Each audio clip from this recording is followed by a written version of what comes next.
ಆತ್ಮೀಯ ಸ್ನೇಹಿತರೆ, ಮನಸ್ಸಿನ ಬುತ್ತಿಗೆ ಸ್ವಾಗತ. ಪ್ರೀತಿಯ ಸ್ನೇಹಿತರೆ, ಮನುಷ್ಯನ ಜೀವನದ ಹೆಚ್ಚಿನ ಸಮಯವನ್ನು ನಿರೀಕ್ಷೆಯಲ್ಲಿಯೇ ಕಳೆಯುತ್ತಾನೆ.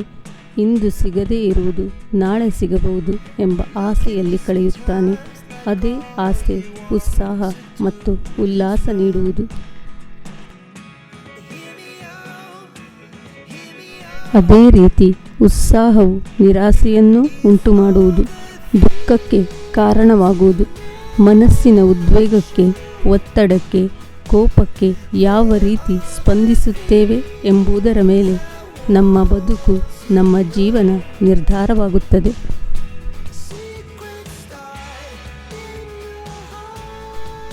ನಮ್ಮ ಉದ್ವೇಗವನ್ನು ಎಂತಹ ಸಂದರ್ಭ ಬಂದರೂ ನಮ್ಮ ಮಿತಿ ಮೀರದಂತೆ ನೋಡಿಕೊಳ್ಳಬೇಕು.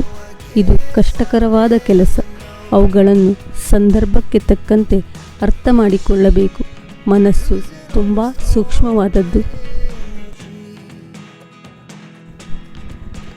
ಒಮ್ಮೊಮ್ಮೆ ಬಹು ಬೇಗ ದುಃಖವಾಗುವುದು, ಹಾಗೆ ಅಷ್ಟೇ ಬೇಗ ಕೋಪ ಬರುವುದು. ಒತ್ತಡದಿಂದ ಮನಸ್ಸು ಮುದುಡುವುದು, ಹೃದಯಗಳು ನೋವಿಂದ ನಲುಗುವುದು.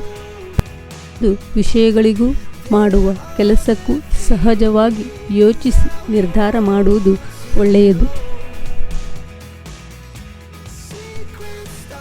ಯಾರಿಗೂ ಕಾಣದ ಮನಸ್ಸನ್ನು ಸದಾ ನೆಮ್ಮದಿ ಇರುವಂತೆ ನೋಡಿಕೊಂಡರೆ ಏನು ಬೇಕಾದರೂ ಸಾಧನೆ ಮಾಡಬಹುದು. ಈ ಮನಸ್ಸಿನ ಉದ್ವೇಗವನ್ನು ಹೇಗೆ ತಡೆಹಿಡಿಯುವುದು?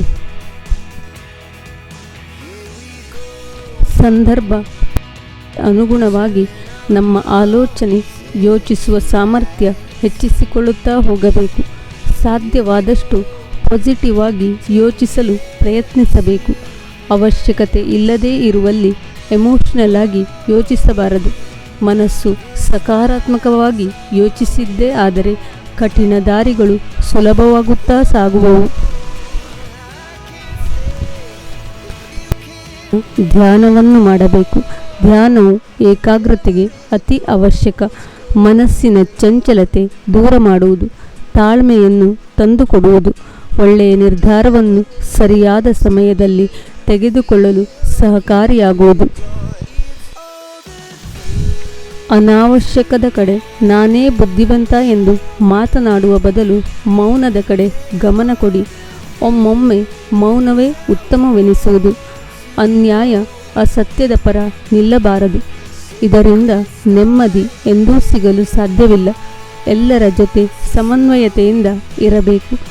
ಯಾವಾಗಲೂ ಕಿರಿಕಿರಿ ಮಾಡಿಕೊಳ್ಳುತ್ತಾ ಜಗಳವಾಡುವ ಬದಲು